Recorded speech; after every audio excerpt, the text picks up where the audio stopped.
thing we've learned is like, our daughter will probably never eat by my mouth, and that's wonderful, and that's great.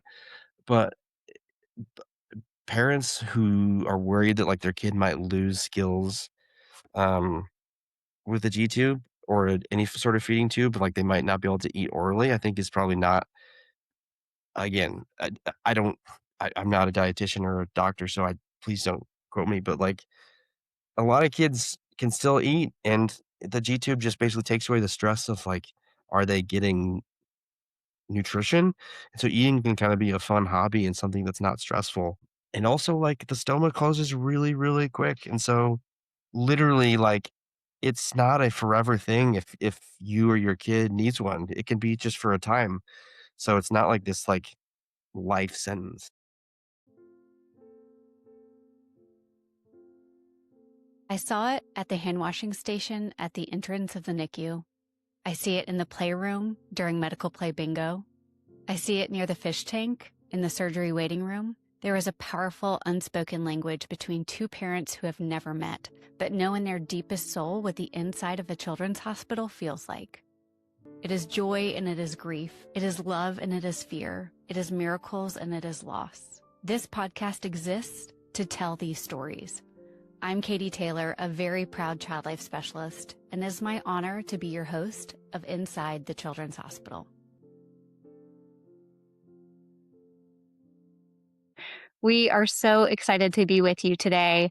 Over the past couple weeks, we've had a busy couple of weeks at Child Life on Call. We recently announced the new name of our podcast, which is now Inside the Children's Hospital. And this is our first live recording of the podcast, which is really neat. And so we have wonderful people joining us today. So happy to have you all. This conversation about tube feeding can go in a lot of different directions. But most importantly, we're here to talk about the people, the families, the patients, the caregivers themselves who are shaped by tube feeding in so many different ways and often can feel unseen or misunderstood. So, whether you're a parent or a healthcare professional who's joining us, there's going to be something for you to take away. Um, I'm honored to be joined by an incredible group of guests who bring both lived experience and professional insight. We have Kelsey Ward, who is a parent advocate and medical parent whose daughter has been tube fed since birth.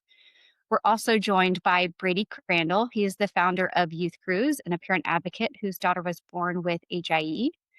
We're grateful to have Alexa Quintero with us, the patient advocate at Connective Wellness and a young adult navigating life with feeding tubes herself. And finally, Hillary Giernick, a registered pediatric dietitian who supports families seeking flexible, real food approaches to tube feeding. Thank you so much for being here and being willing to share your perspectives so openly in this forum. The goal today is to really center stories on the lived experience of tube feeding. And I'm sure we will dispel some common myths. And my hope is that we highlight what meaningful support actually looks like day to day. And our goal is for parents to feel less alone and more equipped, and to ensure that professionals like myself listen more deeply. And we really just want everyone to walk away with a greater understanding of compassion and hope for the future. So, we'll begin by talking about the early days and what tube feeding looked like in your mind at the beginning and how that has changed over time. So I would love to just throw it out there to anyone who's willing to take the first bite. So I feel like there's truly like no sugarcoating that the fact that being a caregiver is hard, whether you're on day one or on year five. It's stressful, it's overwhelming between coordinating medical supply deliveries, doctor's appointments, medications, feed schedules, not to mention the pump going off all hours of the night. I could go on and on, but I think for me at least, I feel like my perspective changed. I think in the very beginning days, I was just on such information overload. I feel like when you become a mom or a dad, it's never like in the back of your mind that you're also going to become a nurse. So all of a sudden, your house looks like a hospital threw up all over it, and it's just like completely overwhelming. But I think the more you do it and the more I did it, the more comfortable I got doing it, and it became our version of normal. All that to say is that it's still a heavy role to carry, but it does get easier, and I feel like you do get stronger. Thanks, Kelsey. Brady, I'll hand it off to you. Yeah, I was just doing the math in my head because our daughter was born, in 2020, and I think she got her G-tube surgery, like, 5 years ago, like, this week, like, yesterday, today, tomorrow. So, um, it's been really, it's honestly, like, it's just totally normal for us at this point. But then I was thinking back about to when our daughter was born. She was born with a severe HIE brain injury, and I remember, um, when your kid is that little, like a newborn, that no one really knows, like, what your kid is gonna be like, and so you sort of have this hope of like, "Oh, maybe they'll just be like, um, one of the kids that'll have, like, a slight limp or some, like, minor thing." Um, and in the back of your head, there's always these, like, scary things like, "Oh, they might need a G-tube." And for some reason, I thought that was, like, really scary. And our daughter, she actually started losing quite a bit of weight, because she just couldn't right, when she hit about 4 months old, her, um, kinda suck swallow reflex started to go away, and typically other kids, it sounds like their brain takes over. But our daughters didn't, and so she just kind of lost the ability to use a bottle, and it was unbelievably stressful, like, when your 4-month-old baby is losing weight and, like, not getting nutrients, um, and I remember we were admitted to the hospital on January 1st, 2021, and, um, it was so scary and so hard, but in hindsight, it was, like, the best admission ever. We got so many answers to the things we were stressed about. She got her G-tube surgery, and, like, since then, eating has been, like, no stress at all, and it's so nice to be able to give meds and know that she's getting water and nutrients. If she's sick, we can just give her a bolus feed of water, and, like, since we've had 2 other kids that aren't disabled, and it's really stressful when they're sick because they don't eat or drink anything. So, um, I just think G tubes are the best thing ever. I know that like our daughter's she's able to take a bolus and she doesn't have continuous feeds and she doesn't have a J tube. So there's a lot of like easy things we have, but um, so I'm not trying to say it's easy for everyone, but it's just been wonderful for us. That's a really interesting perspective. And I saw that a lot when I worked in the NICU. It's like the G-tube conversation feels so doom and gloom when you just have no idea what to anticipate. And then when you start to connect these parents with other parents who share their stories, they're like, no, this is the best decision. It's helped our family in so many ways, although overwhelming. It's one of the bigger, I think, misconceptions about what life with a G-tube could look like. Alexa, you have such an interesting perspective. Would you want to share? So, unlike you guys, I was 18. I was turning 18. I was my sophomore year of college when I got hit with my first NG tube. Actually, to your point about the date, it was January 1st of 2022. So I think I'm going on like 4 years at this point. And I was really like emaciated. I was actively dying. I was in college trying very hard not to let everything kind of like crash. We didn't have any answers. People were telling me it was all in my head, like all of these different things that by the time I got admitted to the hospital, I don't remember the first couple of days. I was that far down the road of, like, no longer being here that, I don't really remember much of it, but I do remember kind of a lack of education, and so I, like, leaned into TikTok because there were people who had been doing this for years online, and I was like, "Okay, well, if, like, the hospital doesn't know, I need to find somewhere else to know." And I remember actually I had come across Kelsey's page really, really early on, and I had seen some of her videos and just kinda seeing that our little girl was okay, like Scarlett was okay, like, I had a lot of hope in that. So I was like, "I'm 18, I'm in college, this is gonna be really weird, I'm gonna have to go to school with the tube on my face," and I did for a year and a half. I went to school with, like, a feeding tube taped to my face. It was actually, the semester right before I went back, we still had to wear masks, thankfully. Like, not that I had any shame with my tube, but it was a lot less questions for me to have the mask on. But to your point about the pump going off in all hours of the day, I would have pump go off in the middle of class. And I'm sitting here and I'm like, "Oh god, I'm beeping." And then everyone's concerned because it's not a, like, comforting sound, and when you don't know what's going on, like, like, they're looking around, they're like, "Oh my god, what's happening? Like, is everything okay?" And so it was kind of this big thing where I was trying to figure out my new normal. I was also trying not to alarm my teachers or my friends in the classroom. And then I was trying to figure out answers to things that I thought I would get in the hospital that they just didn't have knowledge about. And I was admitted to a children's hospital too. So I kind of wish there had been more education. But I think because I was on the upper age, they just kind of assumed I could get it and I was good to go. Um, and so I think that although I wasn't like a baby or a newborn or as a parent, I almost kind of felt like all of a sudden we were going home with a newborn baby, all these new tubes and things, and we didn't know how to do any of them. And everyone was trying to figure it out. And then you add in like the social features. It was not super fun, but it saved my life. And I'm grateful for that. And I was able to stay in school and graduate. So I love that you were able to find my page, and I'm sure tons of others. That's kind of really how we learned, kind of like what you were saying, is you leave the hospital and you're like, oh, wait, now I have to do all of this by myself. And social media was really kind of one of the things that we started looking on for tips and tricks. And we found a lot of comfort in what we found. But that's why we started sharing our journey to not only raise awareness, but to help even just other families going through a similar journey, and share our tips and tricks because that's exactly how we learn too. yeah, I think it was because of you and a couple other people that I actually had a flying squirrel delivered to my hospital room. So I left the hospital with one because I was not going home without it. I love that. Oh my gosh, that is so cool. And you 2 are meeting face to face for the first time today. Yes, yes, it's very exciting. That's amazing. Hillary, I wanted to invite you into the conversation, and you bring so much of obviously the dietitian perspective and nutritional value of tube feeding. And we've had you on the podcast before, so I don't want to spoil it, but tell me about like where you meet families at the beginning of their tube feeding journey and what they think they're allowed to do versus kind of some of the experiences you see them grow through as they learn how to tube feed with whole foods. Yeah, so I could echo a lot of what you said where like Kelsey's like it's an information overload at the beginning. And there's also a lack of education. So it's so hard because you don't want to bombard families with too much. But I think in doing that, that we don't teach them what they really need to know and the stuff that's like the real life practical things that are going to help you at home.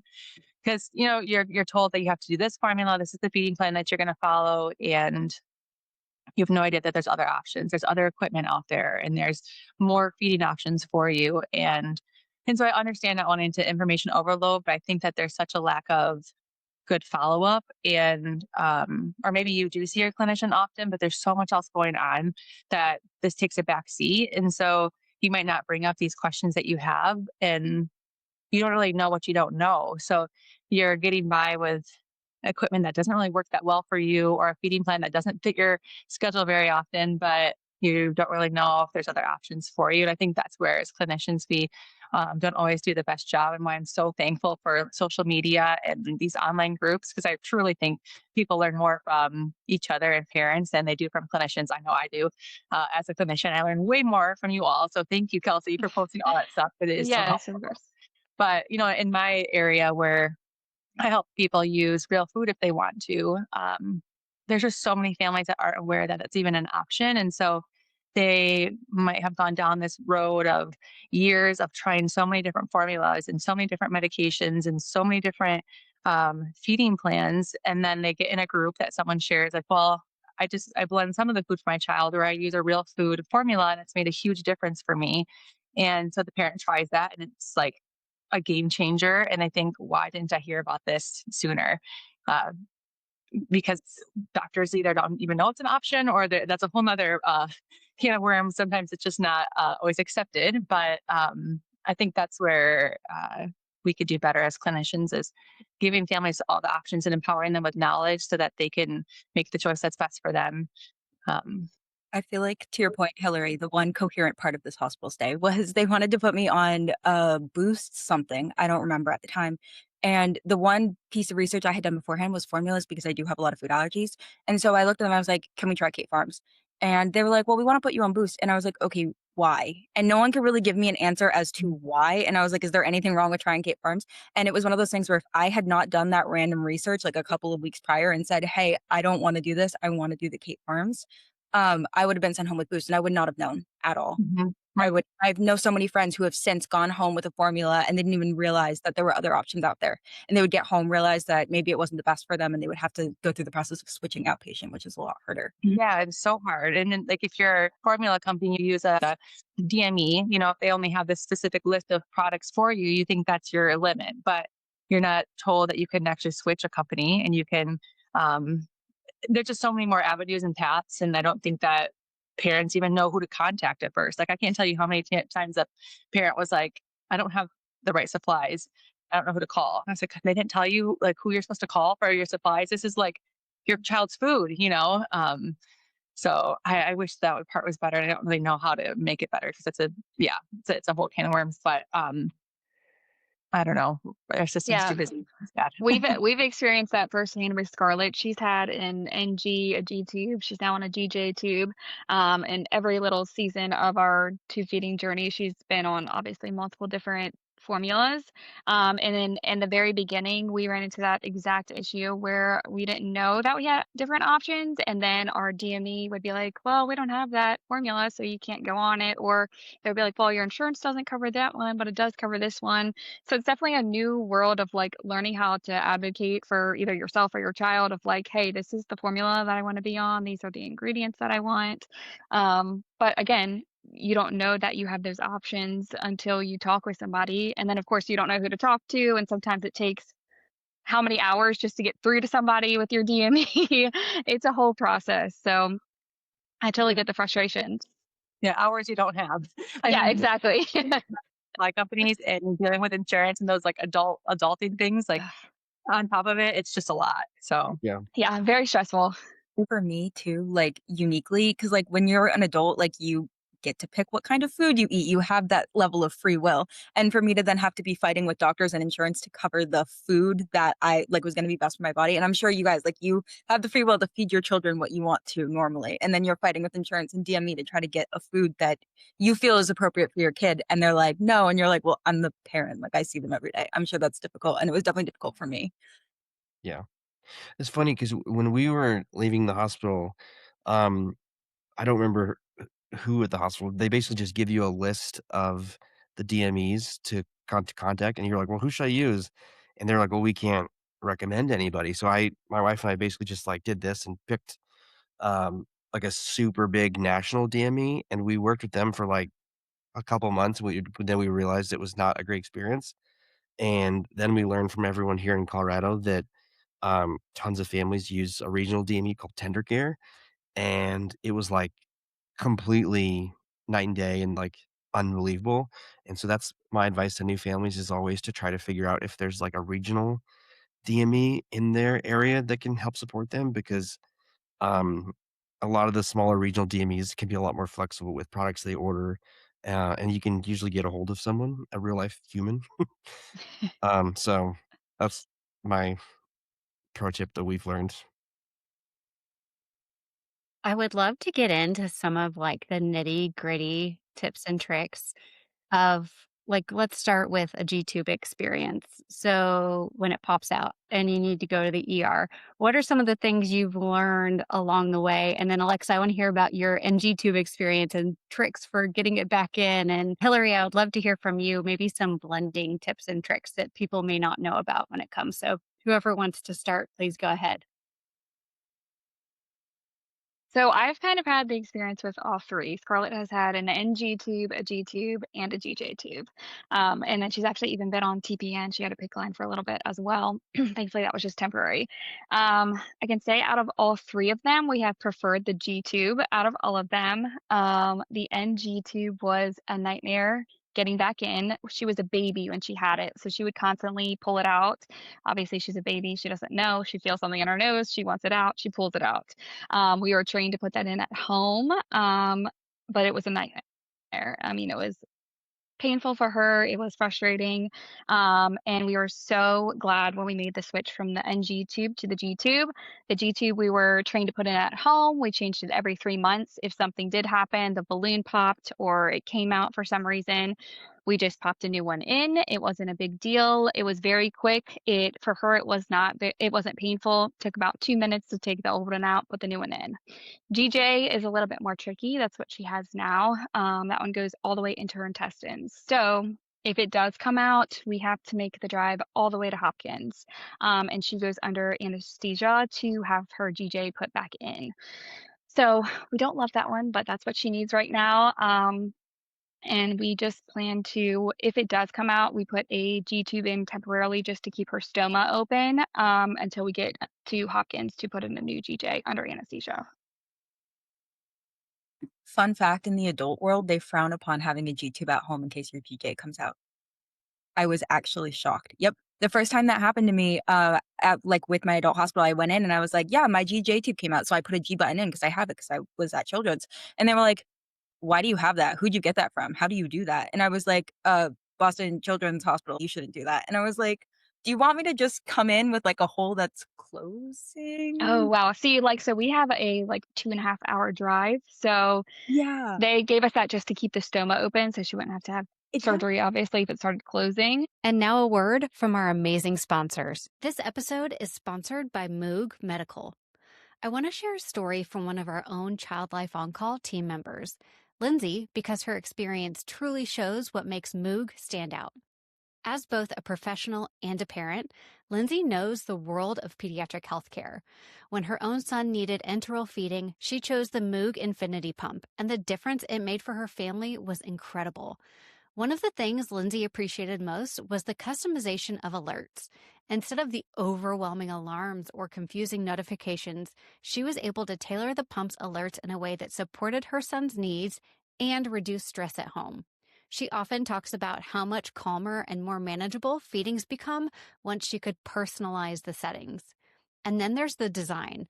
The Moog Infinity Pump is lightweight, sleek, and easy to carry, which matters so much more than you realize until you're using it every single day. Lindsay loved that it didn't add bulk or frustration to her son's routine, and as a mom on the go, the simplicity and portability made a world of difference. And something that gave her even more peace of mind was Moog's 24/7 customer care line. Knowing that real support was always available, day or night, meant she never had to troubleshoot alone. For a parent managing medical needs around the clock, that kind of dependable access makes all the difference. As part of our Child Life On-Call team, Lindsay is proud to share her positive experience with other caregivers and professionals who want equipment that truly supports the child and family. To learn more about the Moog Infinity Pump and the full line of enteral feeding solutions, visit moogmedical.com. That's MOOG medical.com. It's interesting the different advice you get from just different hospitals, different places. Yeah, exactly. So be it an NG, an NJ, a GJ, all of it is done without any sort of anesthesia or numbing or anything. I don't necessarily agree with that. I think that there should be pain management involved, especially in procedures like the GJ or if you're younger. But it is super interesting to see the difference in all the hospitals. Yeah, to the point of the NG, I had the worst luck with the NG tube. It would get pulled or it would break or the little pieces would pop off, or I had the end piece where you could do the feed in the med that would come off all the time with the old tubes. And so I would be in clinic getting it changed every other week or every few weeks or something. Luckily, I was a really good drop. I thought I would. I thought I was going to freak out every single time, only be able to do it under anesthesia, but I actually was pretty good at getting it done. So I was the exception to the rule. I could come in at 4 p.m. if I needed to avoid having to go to the ER because they knew I was going to be so quick in clinic. And I did that for about a year. And then I studied in LA for a semester and there was no more clinic like that. So I had to learn how to place it myself. And I got really good at doing that. And then eventually I got swapped to the NJ. And then from there I went to a GJ tube and then eventually had to get them separated because my GJ kept flipping back. It was not staying where it should have been. And the GJ tube has been my biggest gripe. I don't know if any of you have done the AMT GJ tube. I adore that tube for everything, but the G extensions love to snap off. So the little piece that holds the anti-reflux valve open stays in, and any liquid or anything in your stomach just comes out because there's nothing holding it like kind of closed. And the only way to get it out is like to use like tweezers or find some way to get the piece out and pull up. So I keep tweezers in my car, in my glove box, downstairs, everywhere because they break so often. Yeah, that's kind of my tip for people. Like, not medical advice, don't pop your tube, but tweezers help.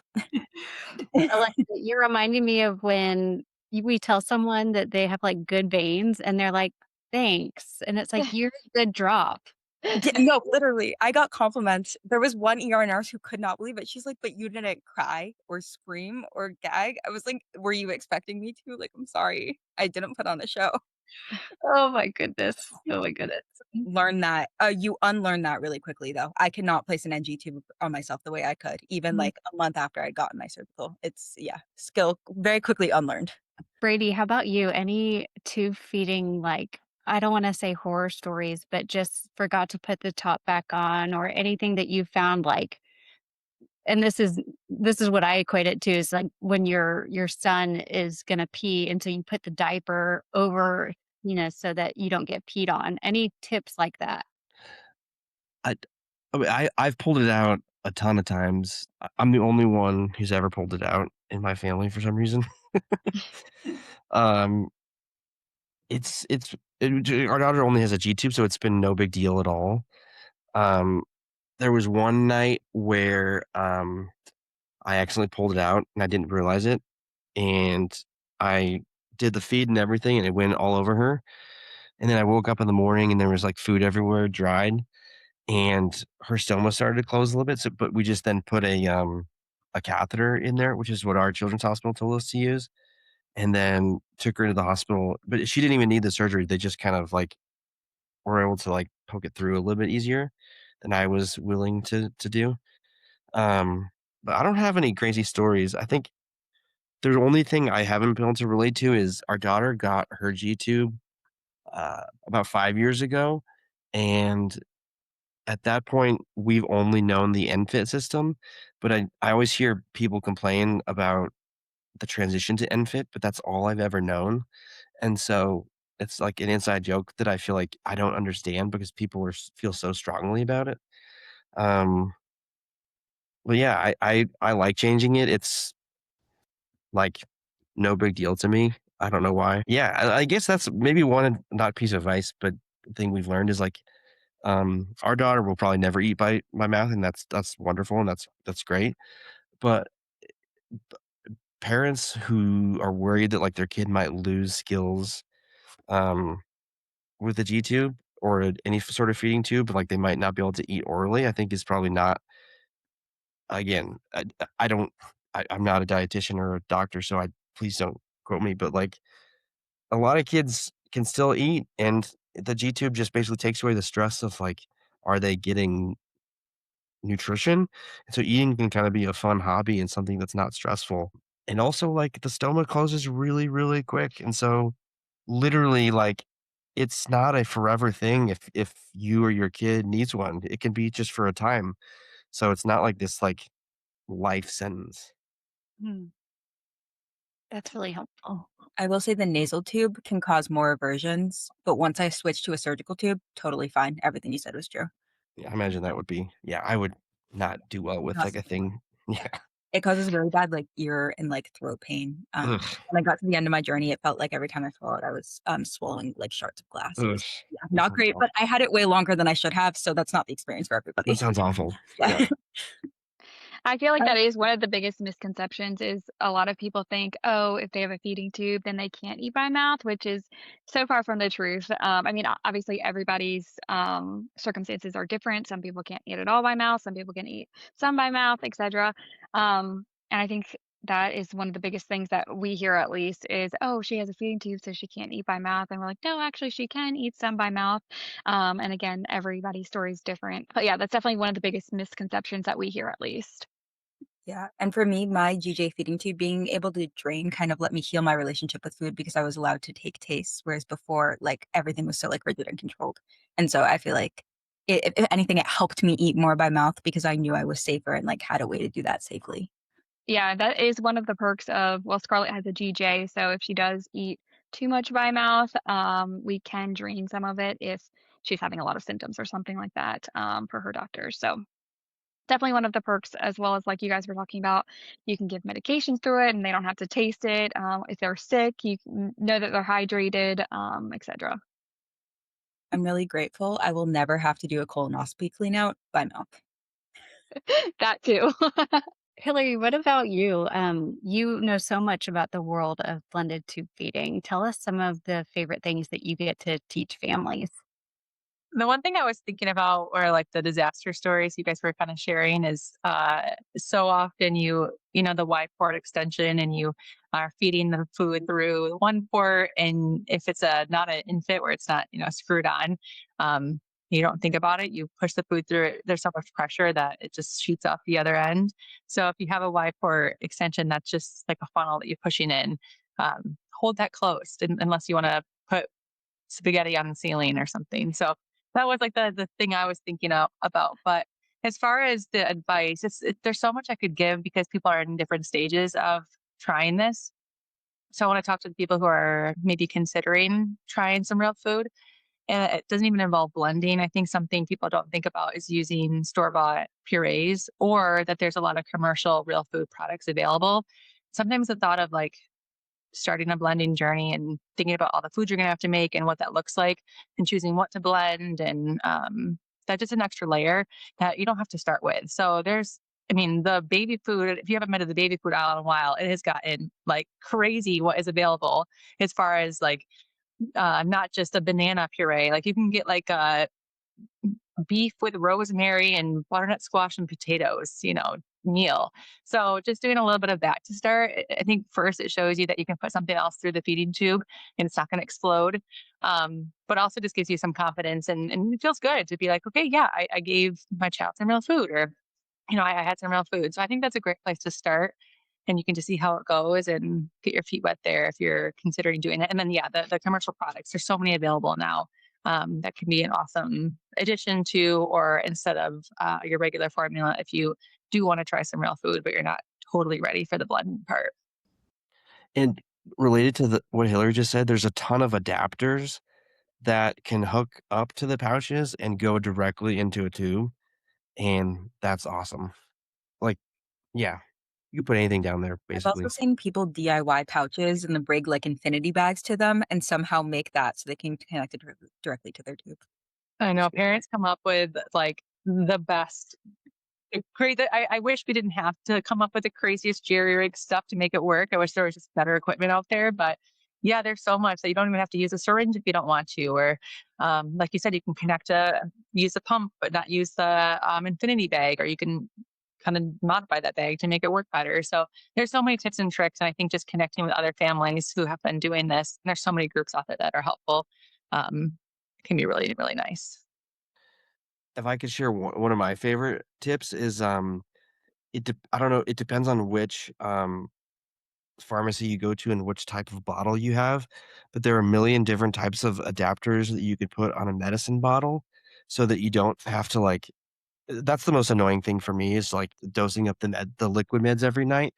Um, so you can reach out to me or search with any of your parenting groups, but, like, there's a million different adapters for different medicine bottles as well, so that you can easily draw meds with a bunch of different types of syringes, and that makes it way easier. I'm loving kind of hearing like what the future of tube feeding could look like because I hear y'all like sprinkling in some hope. So I want to kind of give you, and maybe Brady, you just put the nail on the head, but what's the magic wand you have when it comes to your tube feeding journey? If you could wave a magic wand and make one thing easier or anything like that, does anything come to mind?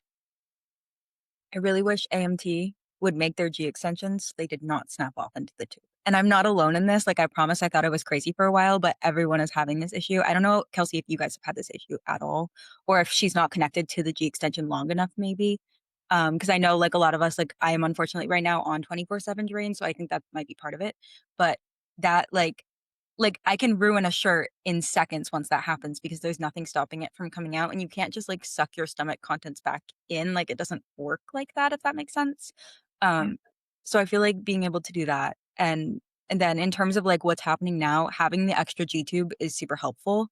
I remember I was in New York City for my Wish trip, and my GJ tube right before we were going to go see a musical just like got pulled out completely, like balloon inflated and everything. And so I deflated the balloon, shoved it back in myself, taped it up, and we went downstairs to the show. And I'm calling IR on the phone, and I'm like, "Hey, I'm about to go into a show. Yeah, I know you said I should probably go to the ER, but like it's fine. It's in place. It's not closing. I won't be reachable for 2.5 hours. If you need to call me after that, that's great. But if not, I'll see you when I get home." And they ended up calling me the next day and I had an appointment the day I came home.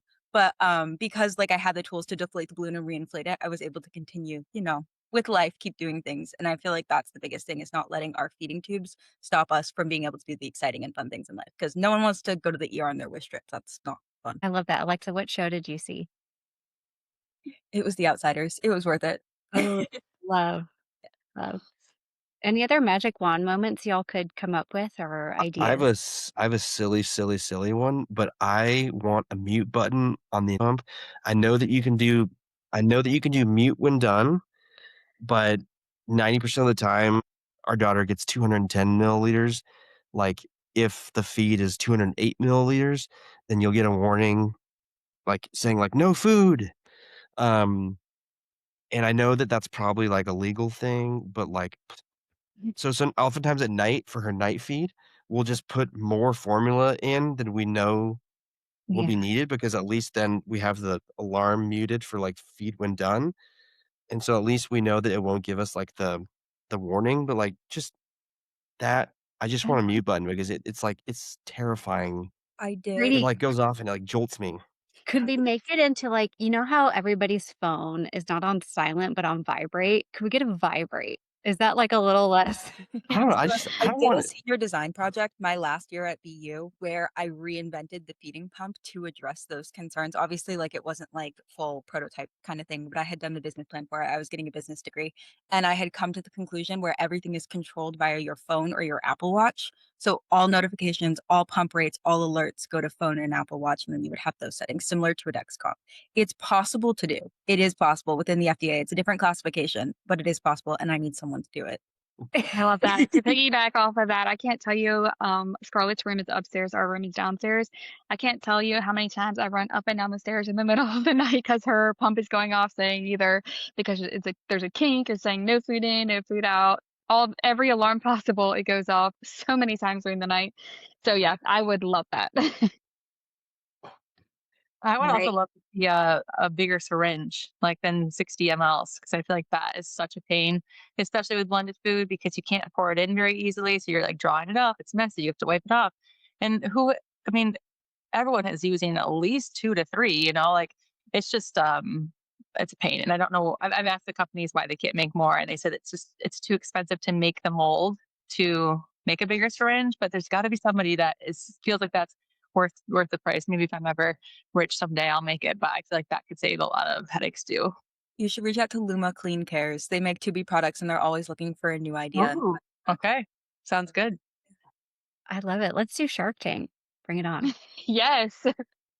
Well, you are all amazing. I want to give you one more opportunity before we close to just share either something with a parent who may be listening to this or a healthcare professional that you've wanted to say before about your feeding experience. I feel like one of the most important things is to not compare your journey to someone else's journey because every journey is so vastly different. For some people, tube feeding is a season, and for some people, it's for life. I think another thing, one of a quote that has stuck with me and that I've hung on to is that grief and gratitude can coexist. And I feel like that's really important being a caregiver or somebody that does have a feeding tube because it's okay to be sad for a little bit. It's okay to cry about it. It is overwhelming. It's stressful. It's just very important not to live there. Thank you, Kelsey. Yeah, I have something I can share as well. I think something I've seen with a lot of families is the clinicians sort of hold a lot of the control of the tube feeds and don't give you don't empower you to be an active part of the decision making. And I found that my patients have the best outcome when I truly listen to their perspective and give them space to tell me what's like actually happening at home. So I can't tell you how many times I've had a family tell me, the child's puking excessively, they're losing weight, they don't know what to do. They've tried everything. And, we go through the feeding plan and they share like, well, I'm supposed to be doing 5 meals a day, but I only get in like three and a half. And then their child continues to lose weight. So then the team is like adding more volume to it. But mom's thinking, well, I'm not even doing that plan to begin with. And now there's just this big disconnect. And the parent feels like a failure, even though it's not them that's the problem. And so I know it's hard with some teams, they don't give you that space, but there are people that will. And I think it's so important to find a clinician that is going to give you that opportunity to share what's really going on, because so often I'm able to find a way to make the plan, shift the plan a little bit, or just like ask the parent, like, what are you actually doing at home as far, or what do you think your child can actually tolerate? Like, I would rather you give 6 ounces that they keep down than give 8 just for a goal that they're going to puke up all 8 ounces. And just finding a plan that like the child can actually tolerate and the parent feels good about usually results in the child doing so much better from like a weight gain and tolerance perspective. So just know that you are the most important person on the team, and your perspective is so important. And if they're not listening, it's going to be someone that will, and it will significantly change your tube feeding journey. I want to ask just one follow-up question to that, Hillary, and that's what are some of the questions you ask to kind of catapult that conversation into active listening? And I feel like there's some healthcare professionals who have the intent, they just don't have they don't think they have the time, but there's a couple questions that you ask that get you a lot of information. Do you have any of those in your head? Instead of telling them this is the plan and what like instead of just handing a plan, I think truly saying like, okay, it's okay if you're not following what I've recommended, but like what is actually working for you at home? Can you walk me through like what the day looks like so that we can find like a path from there rather than a path from the plan I think that you should be following. Um and also like, are you happy with this? I can't tell you how many times I've had a patient, like they think they have to be on this formula um, that they're not really loving, but they don't know that they have other options and their child's doing okay, but they are, it's not something that they really like. So just, asking them like, are you happy with what you're giving your child? Or how do you think it's actually working for them? And a lot of time they're like, oh, it's no big deal. It's totally fine. But some are like, oh, I didn't know that I had another option, or, oh, I don't know. It's not what I love, but I'm dealing with so much else right now. I don't want to worry about that. And when I'm thinking, well, overfeeding tolerance could probably be improved a little bit if we try to find something that worked better for them. So I don't know if those are the best questions, but I think just like looking at them and giving them space to be as honest as they can be is important. Oh, I love that. Has anyone ever asked you guys, are you happy with the feeding schedule or how it's going? I always ask, like, to all the healthcare providers, like, what would you actually do if this was your kid or if this was you? Because it sometimes feels like healthcare professionals, um, have amazing experience, like, in school, and obviously, they're very empathetic and, like, they're there for a reason, but, like, they go home, and live their life, and they don't necessarily, like, live it 24/7 like we do. And so they can give a recommendation that might, if you say like, "Well, what would you actually do?" And then be like, "Oh, I actually like, yeah, that would suck." So I sort of ask a similar question like to them, and I find that that usually gets really good advice, and we've always had really good experiences with that. Yeah.